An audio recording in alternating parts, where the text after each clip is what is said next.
22 December 1985, The Life of Christ.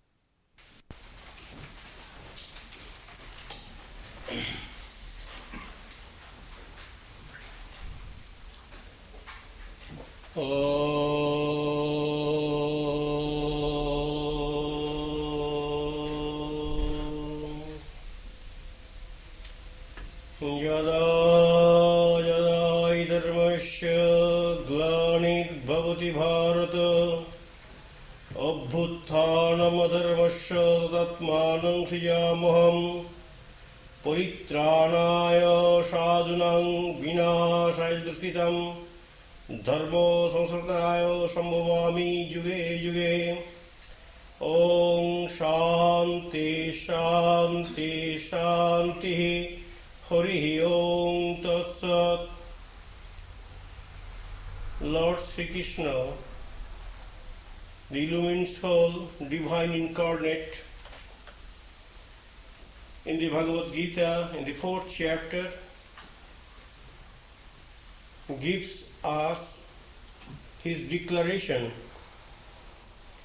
that whenever there is imbalance in spiritual life, when chaotic situation begins to prevail on society, when spiritual blindness takes place among the people,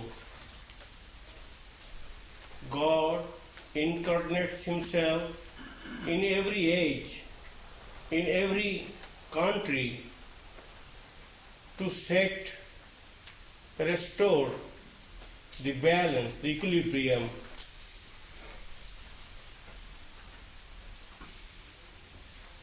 May we all be able to understand the deep significance and import of this great message, which gives us ample opportunity to be liberal, to be broad-minded, and to be able to accept illumined souls in all great traditions as the savior, redeemer, friend, philosopher, guide of the people. By having done so, we will be able to develop our own spiritual life by eschewing the parochial view and by being able to adore such illumined characters. Let us meditate on the glory of an illumined soul.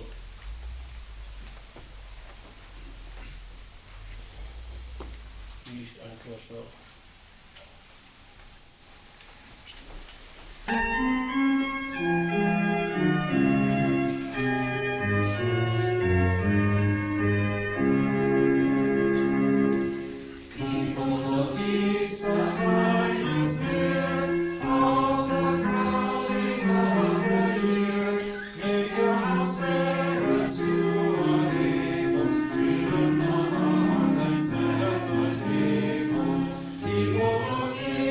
Sing today.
Morning, friends.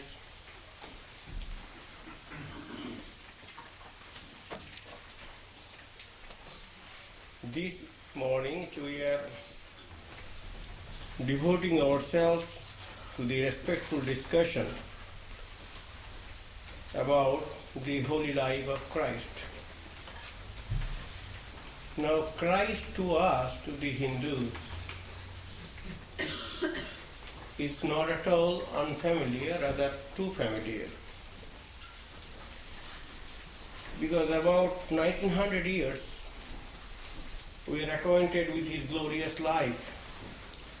Before Christianity was known to the Romans, it was known to the Indians through one of the direct disciples of Christ, St. Thomas. That is historical. From metaphysical standpoint of view, as I have already explained in the peace invocation, the truth is one, that truth is articulated by different illumined souls to suit the purpose of different peoples living in different ages. That dictum, which is incorporated in the Rig Vedas, was authenticated down the ages in India by all illumined saints and sages. It was never contradicted. So we have to assume from their spiritual message that God is one, and that one God appears before us in different tradition at different time to preach that universal gospel, to suit the exigency of the people living at the time. So these great incarnations, prophets or messengers, are to be adored and worshipped and respected and loved. Sri Ramakrishna says, I am reading from the sayings of Sri Ramakrishna. An avatar incarnation is a human messenger of God. He is like a viceroy of a mighty monarch. As the king sent the viceroy when there is any disturbance in some far-off province to quell it, so whenever there is waning of religion in any part of the world, God sends there his avatar to guard virtue and to foster its growth.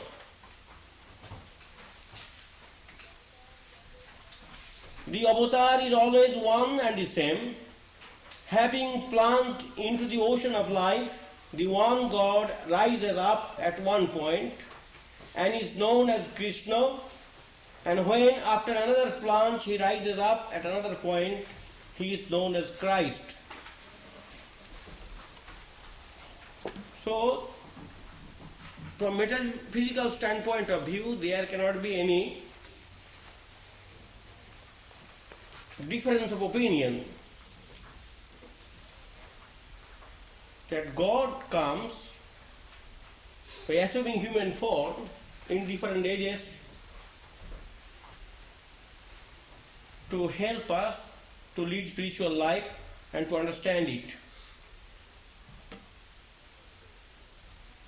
December 25th, although not the official birthday, is not the actual birthday of Christ, it is official birthday. It has been accepted. Not that he was born on this day. But anyway, we find worldwide celebrations. He is worshipped in the language of heart, expressing different tongues. So hundreds and thousands of people are worshipping him by using their own dialect. But they are all trying to worship him through their heart.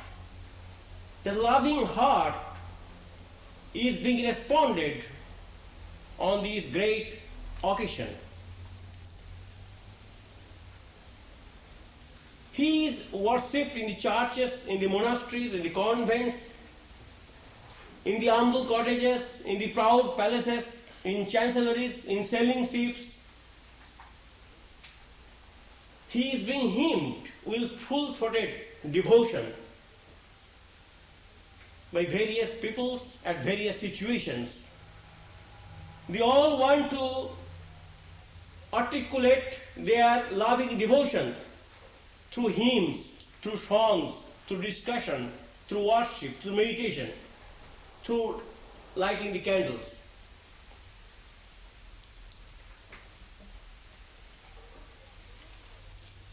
Those who are devotees of Ramakrishna, especially, they are, in a way, in an advantageous position to love Christ and to adore him. As I already told you, Ramakrishna, by following the great Indian tradition, re-authenticated the historicity of Christ. That Christ was living partner, that he came to preach the divine gospel, that he is regarded as avatar, was experienced by him. So he is blazing experiences, his living experiences gave us the validity or certitude of conviction through his flaming message to accept Christ as an avatar. In passing, it may be remarked that Sri Ramakrishna did the same thing when he visited Navadvip. He was inquiring whether Chaitanya and Nityananda are really avatars, really they existed. Even that doubt came to him. You read the Gospels, you will find that when he was in that mood, he saw Nityananda and Chaitanya coming from the heavens, and he was convinced of their historicity. Because Sri Ramakrishna experienced the living Christ within himself, he saw vividly the face of Christ. He even remarked the actual configuration of the face. It was so vivid, so tangible, so spontaneous, so vibrantly present with Sri Ramakrishna that Sri Ramakrishna accepted him with all his heart, with all his devotion. Sri Ramakrishna used to keep a picture in Dakshineshwar. I have seen that picture also hanging in the wall. I do not know whether it is there or not. Then Ramakrishna's disciples, without that knowledge, they were taking vow of sannyas. In the year 1886 at Artpur, after taking vow, they came to know that that was Christmas Eve. So Christmas Eve is celebrated throughout our institutions all over the world with all devotion. Because they were inspired to live that high life of rectitude, of renunciation, they felt impelled within themselves the message of Christ, who was a paragon of renunciation. So Christ's blazing life inspired them, although they were not aware of his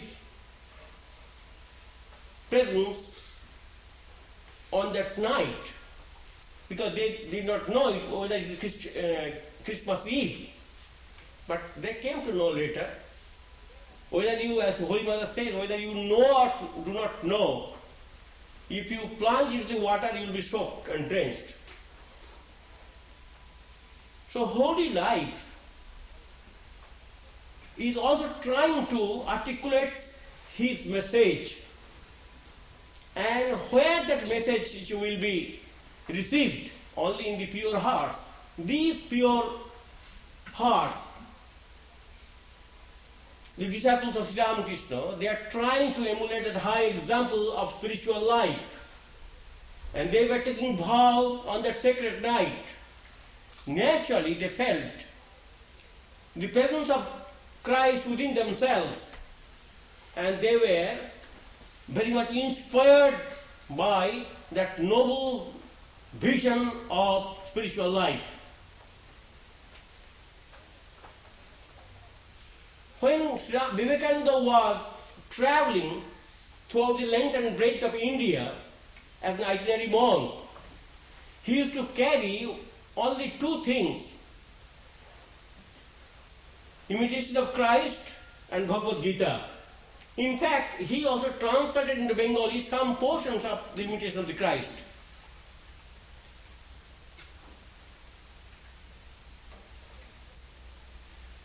One time he was asked to bless the picture of the Sistine Madonna, and you know what he remarked. He said that, "Am I to bless this picture? Had I been present at the time, I would have washed his feet, not with tears, but with the blood of my heart." And his famous lecture, The Christ the Messenger, which he delivered in California on his second trip, is also a very beautiful lecture I have ever come across about Christ.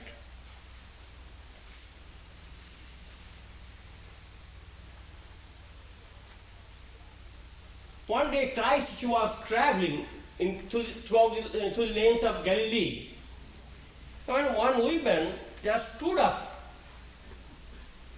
and she was so much fascinated by the beauty, the spiritual beauty of the illumined soul. She articulated her deepest feelings. "Blessed is the womb that bare thee. Blessed are the breasts that gave you nourishment." He told tenderly. "Blessed are the people who care to hear the divine message. And blessed are those who can emulate, who can keep the teachings." Definitely, Mary or other great illumined mothers who gave birth to these children, they are definitely blessed. But blessed are those who also love that great message, who want to keep that message, who want to translate that message into action, who want to follow that message. When Christ was exhausted, only 3 years he had a ministry, he had no time to sleep, to enjoy. So he was on his feet all the time. He was traveling and traveling and traveling. And it was not an easy travel or comfortable travel, He was shadowed by his enemies. He was chased by his enemies. And he knew his life is going to be extinct in near future. So he was trying his best to disseminate his teachings among the people for their good.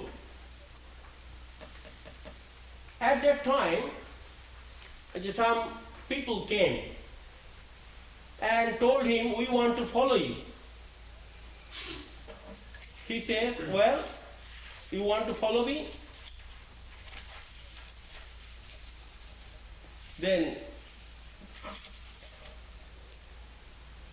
look not at the back. If you want to be a real follower, you have to accept the cross. You have to forego the pleasures of ordinary life. You have to hold the banner of renunciation and service." Say, foxes have holes to live in. Birds of the air has got nests. But Son of Man has got no place to lay his head. He was a great monk. he was an incarnation of renunciation. Naturally, he demanded that exacting discipline from his genuine followers, that if they are willing to follow him, they are to emulate the high example of renunciation. One man told, "My father is dead, I have to go to bury him." He made a remark that it is not your job.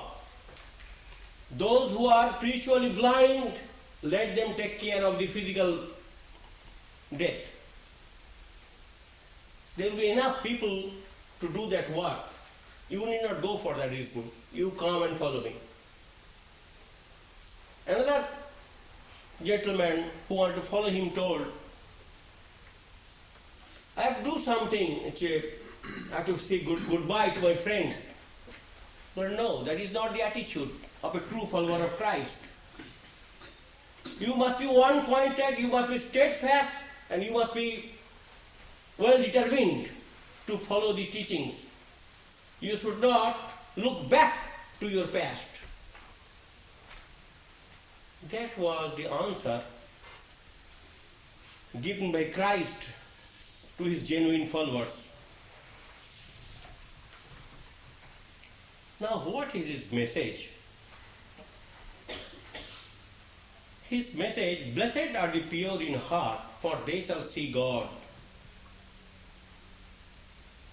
Vivekananda, being a great monk, being a man of renunciation, being an illumined soul, a realized soul who has experienced truth within himself, understood the great significance of this statement that the entire business of spiritual life is to make our heart pure.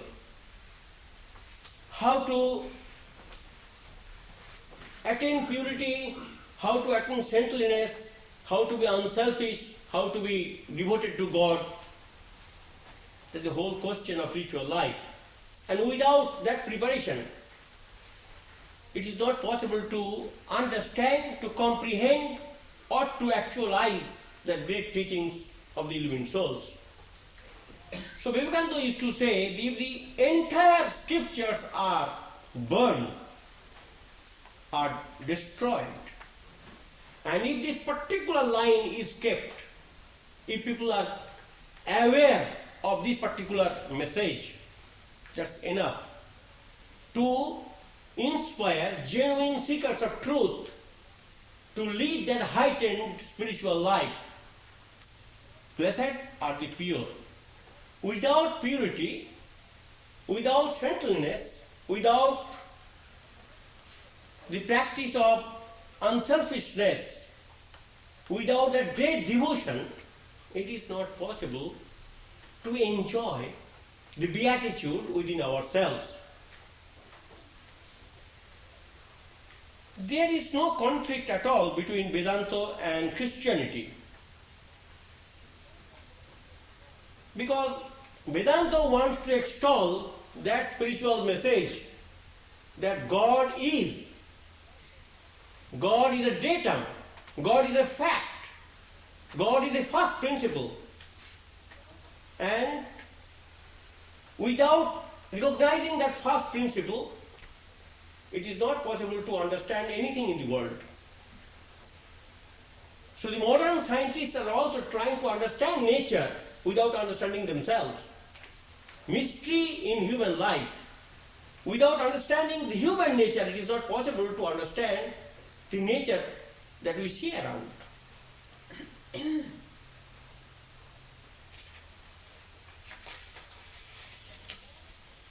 The message of Vedanta is God is a fact, and that fact has to be understood and actualized and experienced. That's the whole business of human life. And human civilization, human culture is entirely dependent on that gospel. Because unless spiritual desires are awakened in the hearts of the people, they won't be able to develop a good culture. And without the basis of a good cultured life, it is not possible to have a civilization or progress in the genuine sense of the term. So civilization, culture and progress are to be found out in those areas where people are inspired to lead that godly life. And that was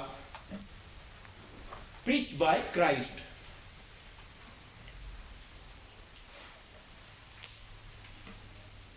The renunciation is not a very undesirable word, because we are practicing renunciation every moment of our life.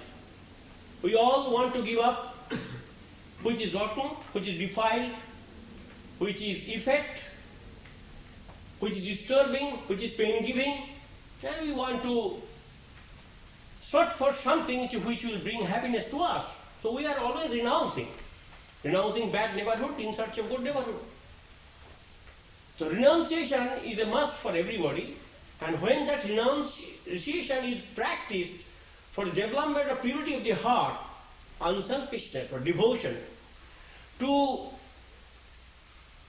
bring forth our spiritual life, that renunciation is very valuable renunciation, valuable concept of human life, and that traits, that discipline is immensely beneficial for all of us, because that will help us to eschew, to outgrow the animal tendencies, the primitive instincts, and will be going forward towards the higher realm of spiritual life by practicing renunciation. So renunciation is very important element in the scheme of real human happiness. And this renunciation is not something sterile. It is very effective, because in one side is renunciation automatically demands that service should be rendered by that person of renunciation. So his hands will move. He will try to render some service to the society by developing his attitude towards spiritual life. So renunciation and service will go together, and that will bring fulfillment to individual, to the groups. One gentleman, he was leading spiritual life as he understood by following the commandments. Then he was not able to develop that spiritual fire within himself, or to feel that spiritual peace within himself. So he approached Jesus Christ, said, I have been following the commandments, but I don't find any progress in my life. So what I shall do to enjoy the beauty of spiritual life? He inquired, what you are doing to doing all these things? Well, there is some mistake somewhere. Give up your possessions. Unless you make yourself free from all these old possessions, you cannot enjoy. Or in other words, unless you renounce the attachment, unless you cultivate this passion, unless you make yourself free from the bondage of your wealth, of your prestige, of your glamour, of your egocentric attitude of life, it is not possible to follow the real spirit of scriptural injunctions. And then he made a prophetic remark. You all know that those who are rich, those who are captivated by the possessions, those who are lured by the material wealth, those who are bound people, how they can have proper motivation to think of God? Because they are not free. Their mind is very much attached.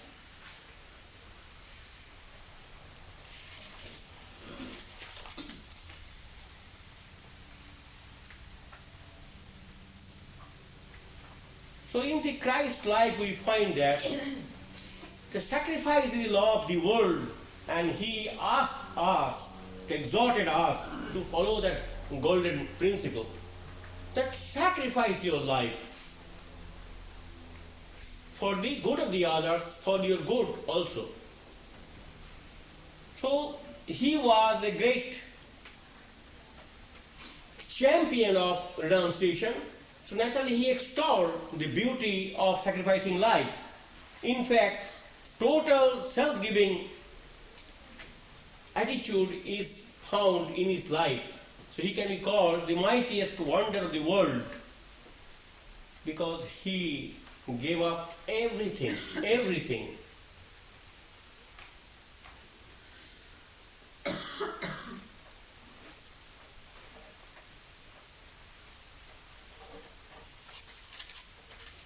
So whatever we may practice, yoga or spiritual practice, it boils down to this: how to attain purity of heart, how to be unselfish, how to be divine, and how to be God-minded, how to love that beatitude, how to love that spiritual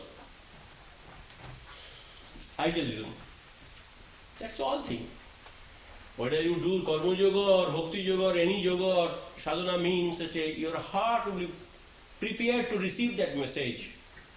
And heart must be made free from the hangovers of the past. So Christ also enjoined upon us the ethical and moral perfection. Then we find his constant communication with God.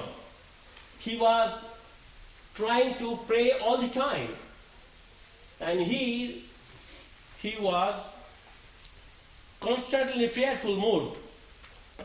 His unending service to men, his supreme self-giving for the redemption of man. Then he said, have faith in God, and thou shalt love thy God with all thy heart, with all thy soul, with all thy mind. That is one-pointed devotion. Then he says, ye cannot serve both God and mammon. Thou shalt love thy neighbor as thyself. Repent, for the kingdom of heaven is at hand. And where the kingdom of heaven? Behold, the kingdom of heaven is within you. Seek ye first kingdom of God and his righteousness. Ask, it shall be given you, and seek, you shall find it. Knock, it shall be opened unto you.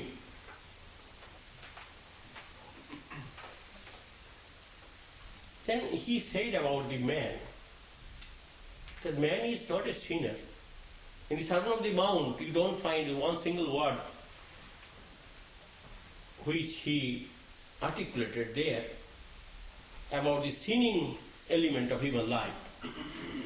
He says that ye are the salt of the earth, ye are the light of the world. Be ye therefore perfect, even as your Father in heaven is perfect. Then he also says that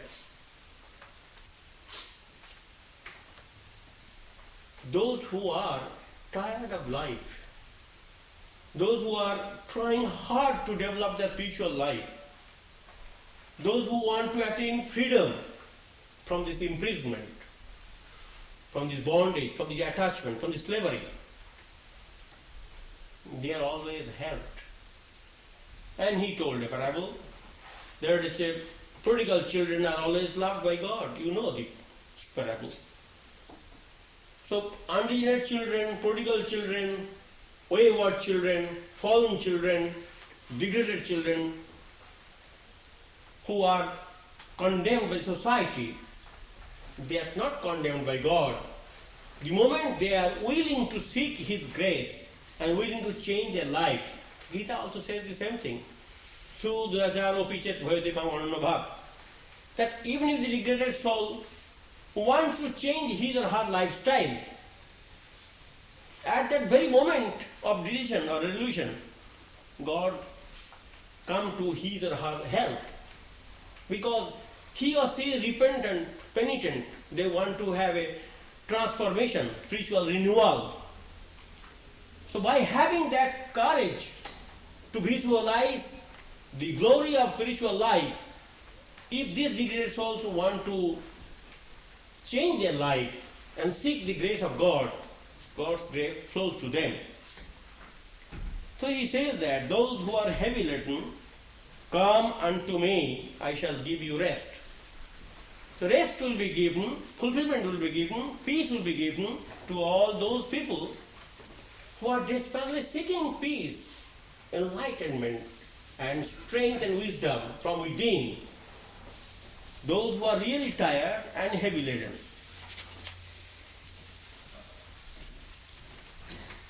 Well, a beautiful story is there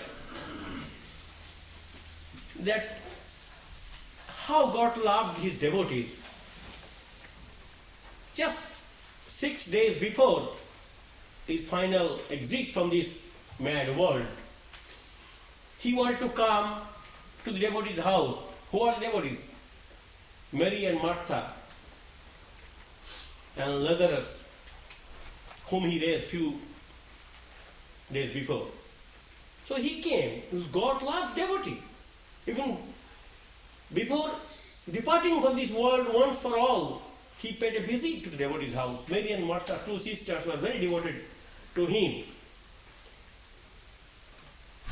So when Mary was washing his feet with a very costly ointment, and with the hairs he was wiping out the water, this Judas Iscariot, he made a remark, because you see the attitude of the person. Before final betrayal, he was giving hint of his disrespectful attitude. Well, sir, why you allow these women to waste such a costly thing? It could have been sold, and this money could have been utilized in feeding the poor people. Christ told, that's true. But you will get millions and billions of poor people down the ages to satisfy your charitable propensities. You won't get me. So let Mary do her job.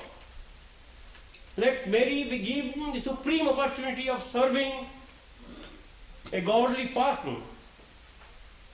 And not only that, wherever this story will be spoken, people will come to know about her devotion. She will be immortal.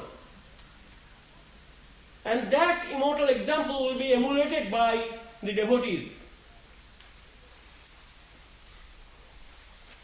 That was the loving concern for devotees' immortal image. As we find in this discussion. Then Christ says, behold, I stand at the door and knock. He is ever present, like a most obedient servant, just at the call of a genuine devotee to serve him or her. Behold, I stand at the door with infinite patience to render some genuine spiritual service to the suffering human being.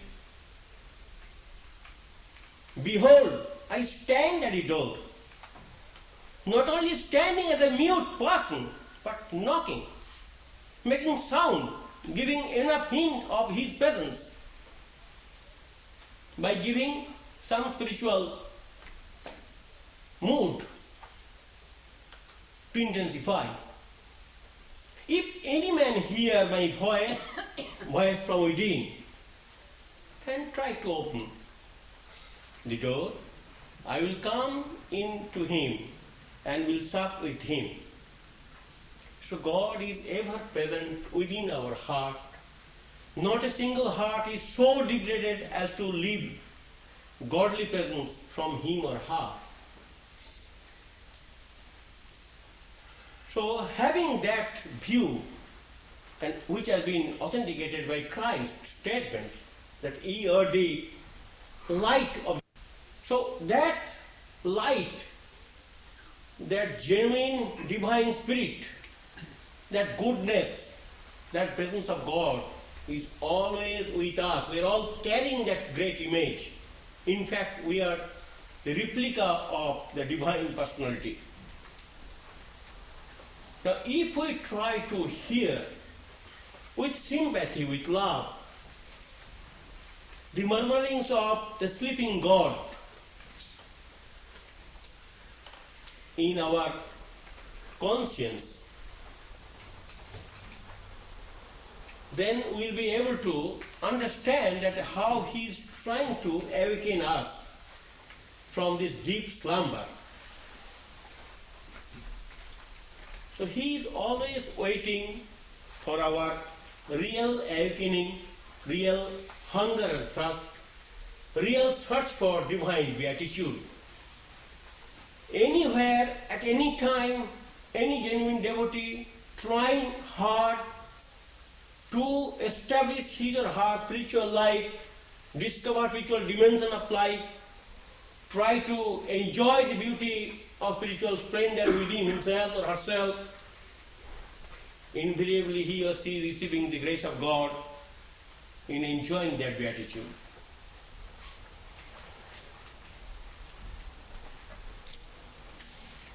How he was gracious, and forgiveness is the greatest virtue, the greatest message of Christ. You know that fallen woman who was chastised by the multitude for her life of adultery. Christ happened to come to that place and just told,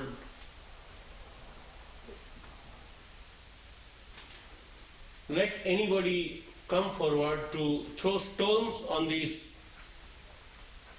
poor girl if he is bold enough to confess that he is free from guilt. Or in other words, those who are perfect, those who have got no lapses, no disqualification, no weaknesses, no sin, only they are eligible to throw stones on her passport. Such was the injunction given by Christ. Everyone left. Nobody dared to throw stones. Everyone searched his or her heart, and they found they're all fallibles. Then Christ came to her and told, they have not condemned you.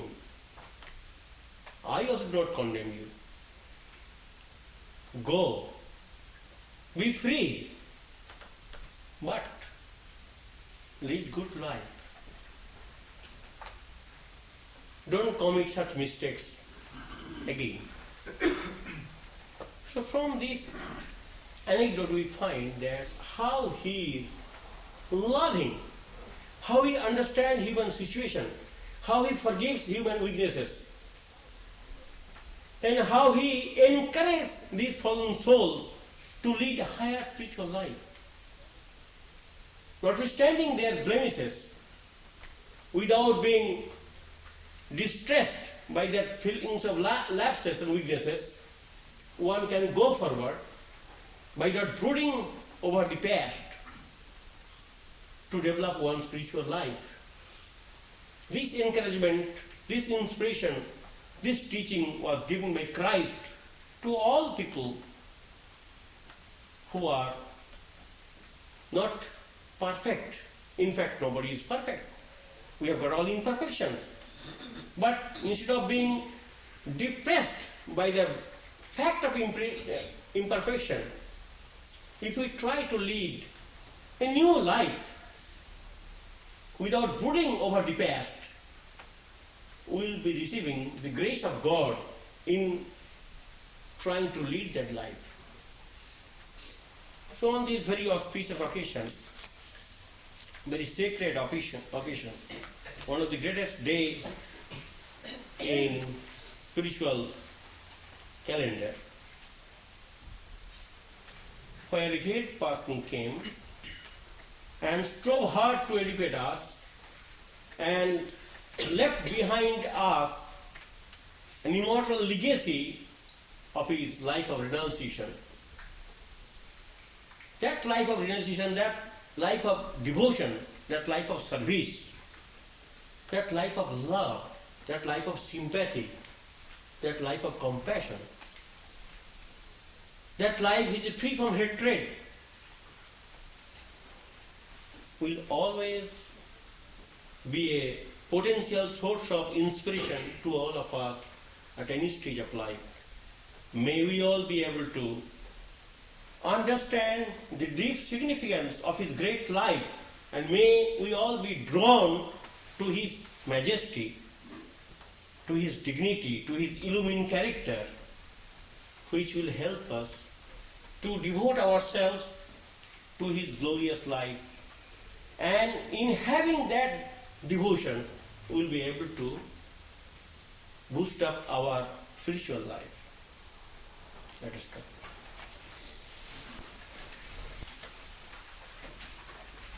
Joseph dearest, Joseph mine, help me cradle the child divine. God's reward thee and all that's thine in paradise. So praise the Mother Mary. He came among us that Christmas time, in Bethlehem. Men shall bring him from far and nigh, the diadem. Jesus, Jesus, lo, he comes and loves and saves and frees us. Gladly, dear one lady mine, help I cradle this child of thine. God's own light on us both shall shine in paradise, as praise the Mother Mary.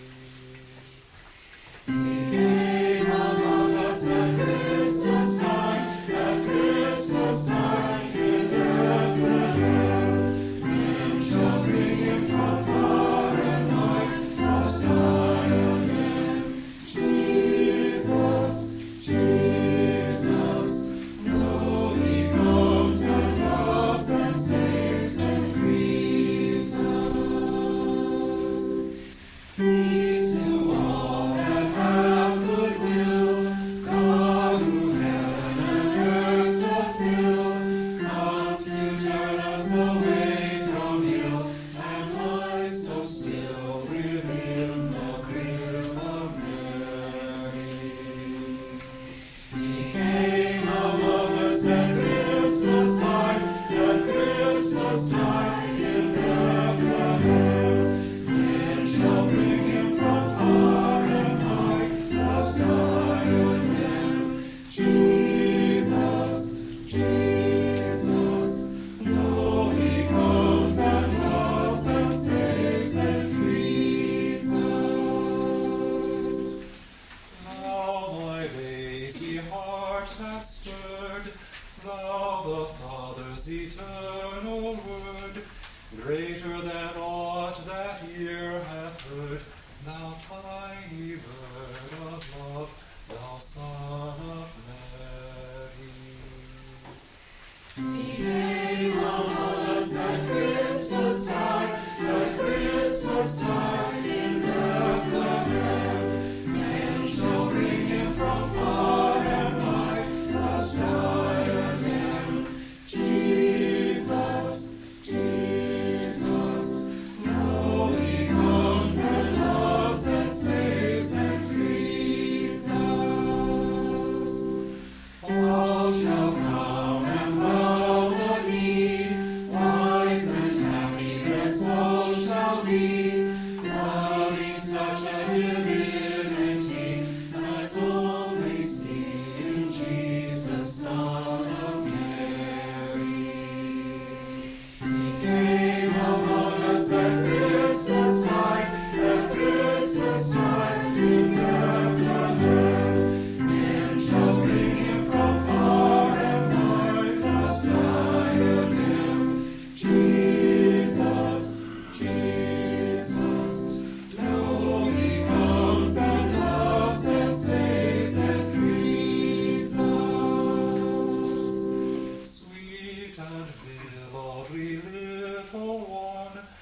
immensely beautiful God's own Son.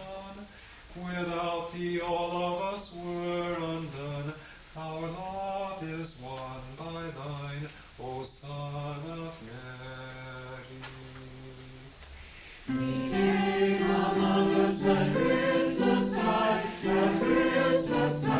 in Bethlehem. Men shall bring him from far and wide, God's diadem. Jesus, Jesus, lo, he comes and loves and saves and frees us.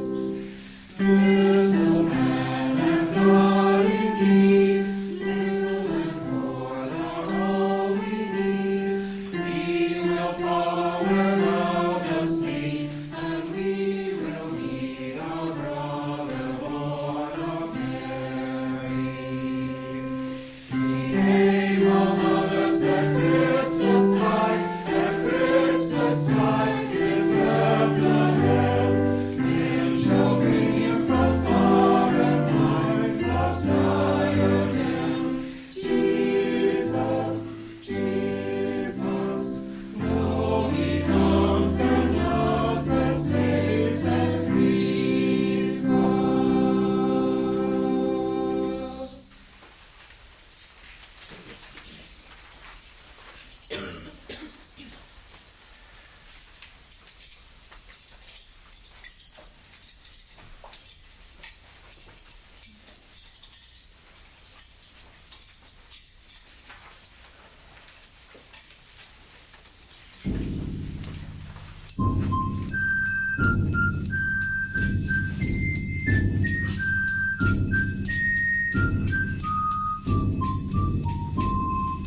Sing aloud on this day, children, all raise the lay, cheerfully we lay, hasten to adore thee, sent from highest glory.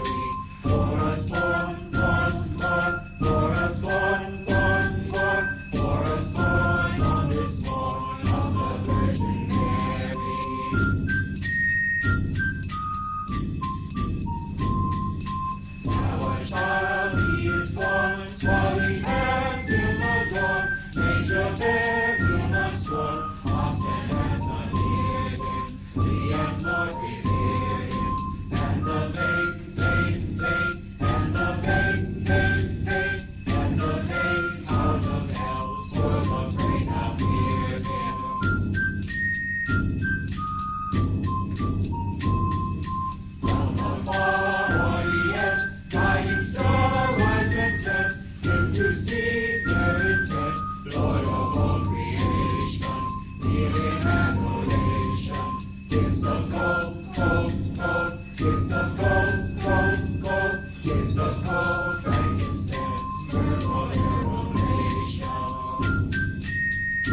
Let us have prayer or meditation. Om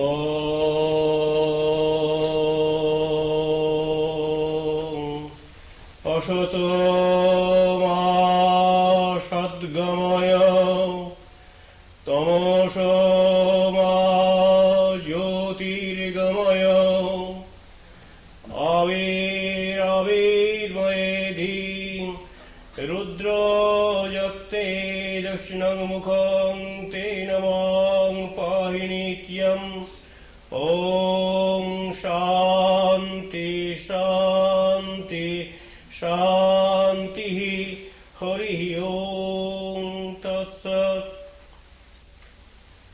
May He who is the Father in heaven of the Christians, Holy One of the Jews, Allah of the Mohammedans, Buddha of the Buddhists, Tao of the Chinese, Ahuramas of the Zoroastrians, and Brahma of the Hindus, lead us from the unreal to the real, from darkness to light, from disease and death to immortality.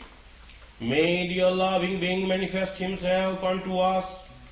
May the all-loving being manifest Himself unto us. May the all-loving being manifest Himself unto us, and grant us abiding understanding and all-consuming divine love.